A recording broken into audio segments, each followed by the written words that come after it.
أعوذ بالله من الشيطان الرجيم بسم الله الرحمن الرحيم يا بني إسرائيل اذكروا نعمتي التي أنعمت عليكم اے بنی اسرائیل یاد کرو میری نعمتوں کو وہ نعمتیں جو میں نے تم پر انعام کی وأني فضلتكم وبے شک میں نے تمہیں فضیلت دی علی العالمین جہان والوں پر۔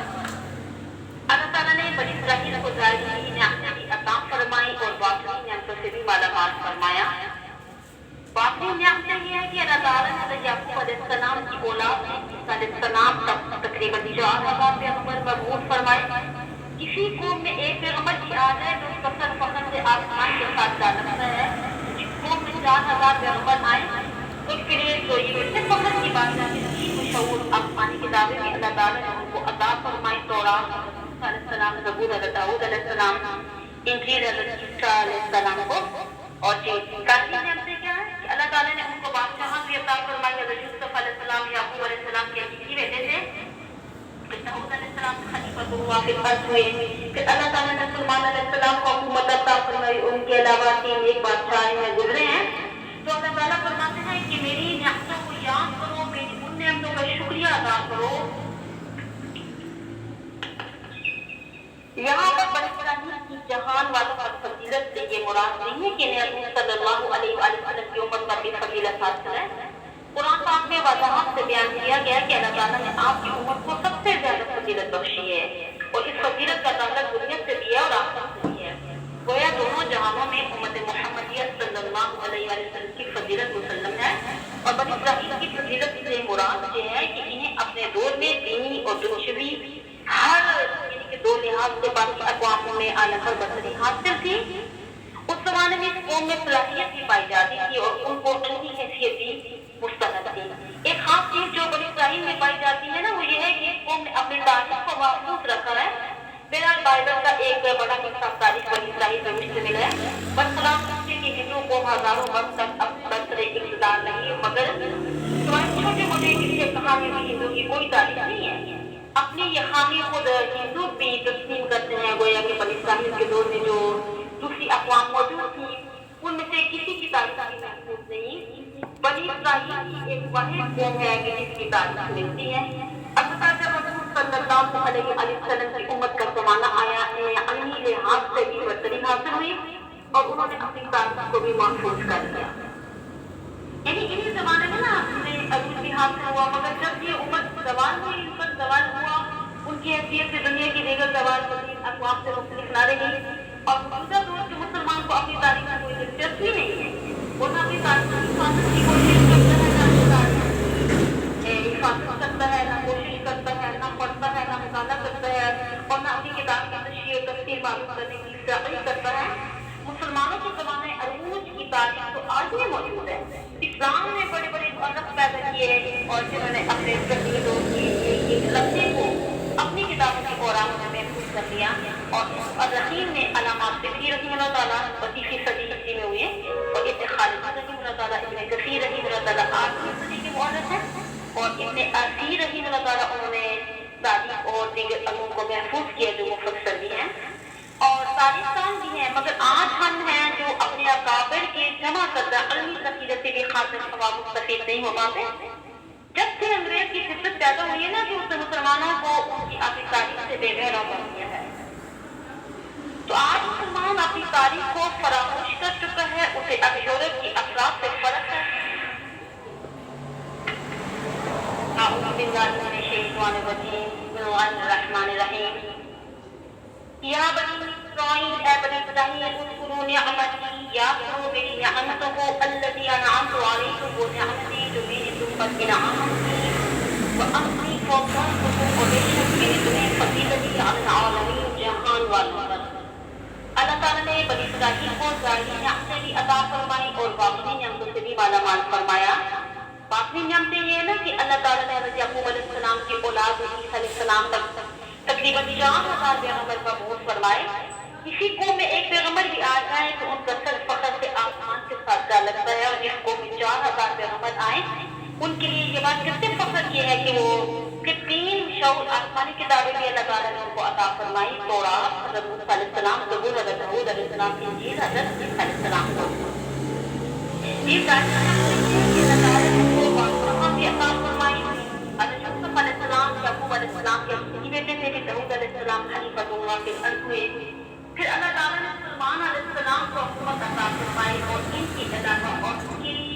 بادشاہ ان میں گزرے ہیں۔ تو اللہ تعالیٰ فرماتے ہیں میری نعمتوں کو یاد کرو اور میری ان نعمتوں کا شکریہ ادا کرو۔ جی یہاں پر بنی اسرائیل کی جہان والوں کی فضیلت ہے، یہ مراد نہیں ہے کہ انہیں حضور صلی اللہ علیہ وآلہ وسلم کی امت پر بھی فضیلت حاصل ہے، جس کا آیت مبارکہ میں ہے نا کہ وہ انی فضلتکم علی العالمین، تمہیں جہان والوں پر فضیلت بخشی ہے۔ دیکھیں سورۃ المائدہ میں آتا ہے کہ اذ جعل فیکم انبیاء وجعلکم ملوکا، یاد کرو احسان کو کہ اللہ تعالیٰ نے تمہارے اندر بڑے بڑے بادشاہ پیدا کیے، کثرت نے انبیاء کو فرمایا بتان کے وہ چیز عطا کی جو جہان والوں نے کہ اسی قوم کو عطا نہیں کی۔ اس چیز کو یاد رکھیے کہ بنی اسرائیل کی جہان والوں پر فضیلت سے یہ مراد ہرگز نہیں ہے کہ انہیں حضور صلی اللہ علیہ وسلم کی امت پہ یہ فضیلت حاصل ہے۔ قرآن پاک میں وضاحت سے بیان کیا گیا ہے کہ اللہ تعالیٰ نے آپ کی امت کو سب سے زیادہ فضیلت بخشی ہے اور اس فضیلت کا تعلق دنیا سے بھی ہے اور آخرت سے بھی ہے۔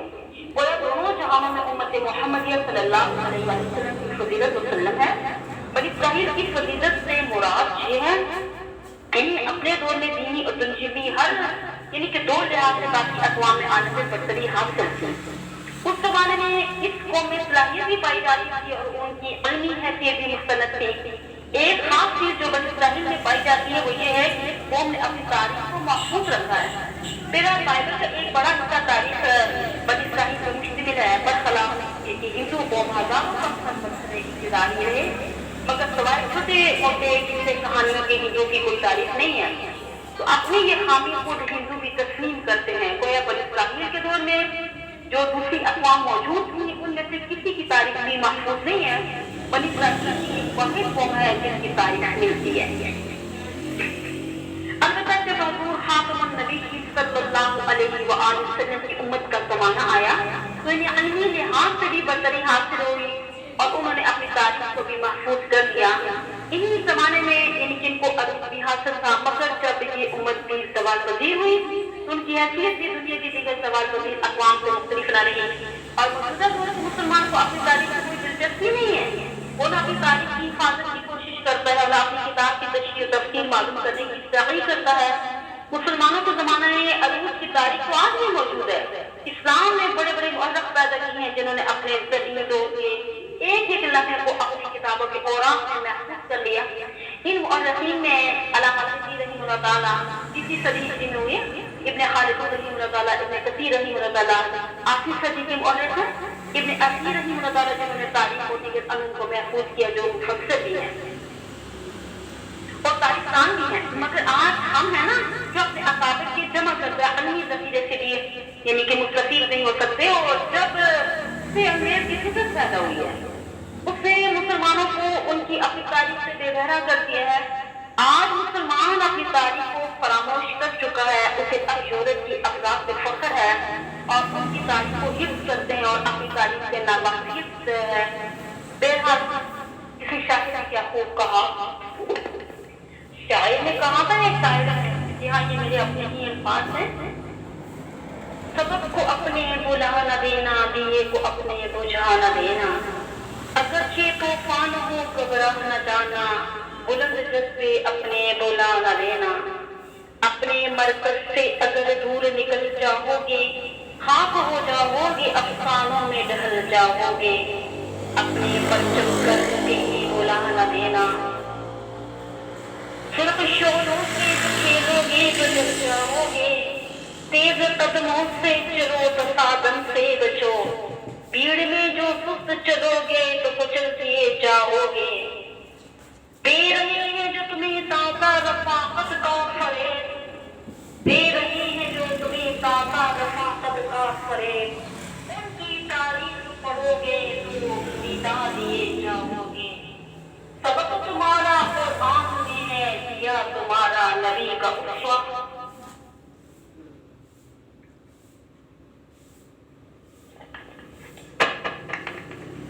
اندھیرا بڑھتا ہی جا رہا ہے، یہ نور حق کو ڈرا رہا ہے، جلا لو تم چراغیں کی، سیاہ راتوں کو راہ نہ دینا، سبب کو اپنے تم بلا نہ دینا، خدا تمہارے ہی ساتھ ہوگا، کسی شقی کو کہیں زوال نہ دینا۔ بہرحال یہ چیز بنی اسرائیل کے خصائص سے ہے کہ انہوں نے اپنی تاریخ کو محفوظ رکھا اور اللہ تعالیٰ نے انہیں فضیلت بخشی اور فرمایا کہ میں نے تمہیں عالمین سے فضیلت بخشی ہے۔ اور یہ بات قابل ذکر ہے کہ عالمین سے مراد اقوام عالم ہے اور اس سے صرف انسان مراد ہے، کیونکہ دنیا کی باقی اشیاء تو اللہ تعالیٰ نے انسان کی خدمت کے لیے پیدا فرمائی ہیں۔ خلق لکم ما فی الارض جمیعا، زمین کی ہر چیز تمہارے لیے پیدا کی، لہٰذا برتری صرف انسان کو ہی حاصل ہے۔ بہرحال بنی اسرائیل کو اپنے زمانہ میں اقوام عالم سے فضیلت حاصل تھی، اور یہ فضیلت مسلسل ہر زمانے کے لیے نہیں تھی۔ یعنی کہ اگر حضور علیہ السلام نے فرمایا نا کہ میری امت سب امتوں سے بعد میں آنے والی ہے، مگر قیامت کے دن سب سے آگے ہوگی اور ان کا حساب و کتاب بھی باقی امتوں سے پہلے ہوگا، اور جنت میں بھی سب سے پہلے جائیں گے، انہیں باقی تمام امتوں سے برتری حاصل ہوگی۔ اللہ تعالیٰ نے بنی اسرائیل کو ان پر کیے گئے انعامات شاد دلانے کے بعد فرمایا وَاتَّقُوا يَوْمًا لَا تَجْزِي نَفْسٌ عَن نَفْسٍ شَيْئًا، اس دن سے ڈرو جس دن کوئی نفس نہیں بچائے گا دوسرے نفس سے کچھ بھی۔ یعنی بہت ہی خوفناک اور خطرناک دن آنے والا ہے، ہر نفس کو اپنے عقیدے اور عمل کے مطابق گزرنا پڑے گا۔ یاد رکھیے اس دن انسان کی برتری تقوی کے اعتبار سے ہوگی۔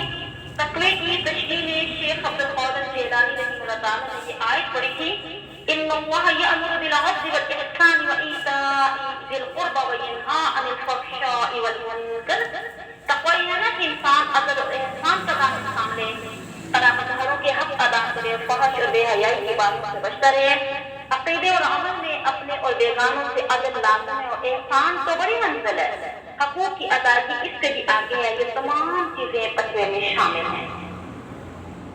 وَلَا يُقْبَلُ مِنْهَا شَفَاعَةٌ، اور نہ اس نفس سے سفارش قبول کی جائے گی۔ شاہ رفیع الدین رحمہ اللہ تعالیٰ فرماتے ہیں اس آیت میں متعلق سفارش کی نفی کی گئی ہے، حالانکہ سفارش برحق ہے، قرآن اور سنت سے معلوم ہوتا ہے کہ سفارش ہوگی۔ اس مقام پہ جس سفارش کی نفی کی گئی ہے اس سے مراد یہ ہے کہ کسی کافر کے حق میں سفارش مفید نہیں ہوگی، کسی کافر سے سفارش قبول نہیں کی جائے گی۔ حضور صلی اللہ علیہ وآلہ وسلم نے فرمایا کہ میری سفارش برحق ہے اور یہ میری امت کی ہر اس شخص کو پہنچے گی من لا یشرک باللہ شیئا، جو اللہ تعالیٰ کے ساتھ کسی کو شریک نہیں بناتا، مگر کافر کے حق میں یہ بالکل قبول نہیں ہوگی۔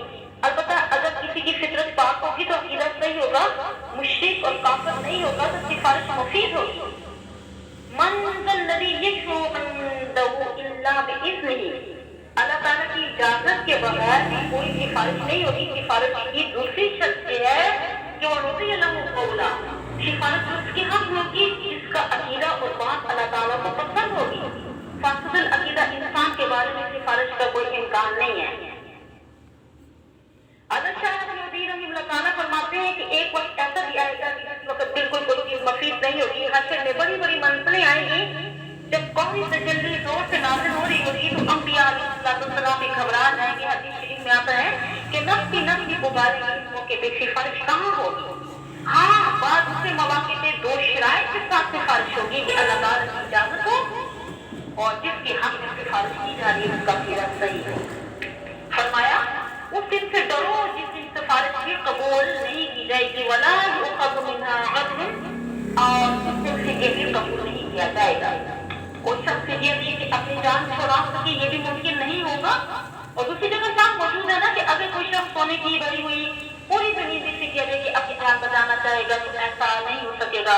اب وہ تو اتنا مال و دولت ہونا چاہیے، مہیا ہونا بھی ناممکن ہے، اور اگر بالفرض ایسا ہو بھی جائے اتنا بڑا فدیہ بھی کسی کام نہیں آئے گا، ولا هم ينصرون، اور نہ کسی طرح ان کی مدد کی جائے گی۔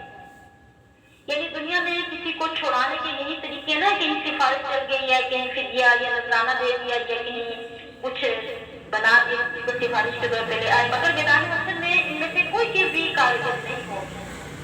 اور بعض لوگوں نے سفارش کا عقیدہ بالکل ایسا بنا لیا ہے نا کہ جیسے سائنس نے کفار کا عقیدہ بنا رکھا ہے۔ یہ غلط عقیدہ ہے کہ سفارش حقیقت میں انسان کے عقیدے اور اعمال کا نتیجہ ہوتا ہے۔ یہودیوں نے بھی تو غلط امید لگا رکھی ہے نا، کہتے ہیں کہ حضرت ابراہیم علیہ السلام دوزخ کے دروازے پہ کھڑے ہوں گے اور اس کی ختنہ کیے ہوئے اسرائیلیوں کو دوزخ میں نہیں گرنے دیں گے۔ ہم تو جاری کرتے رہے اور دوزخ میں نہیں جا سکتے،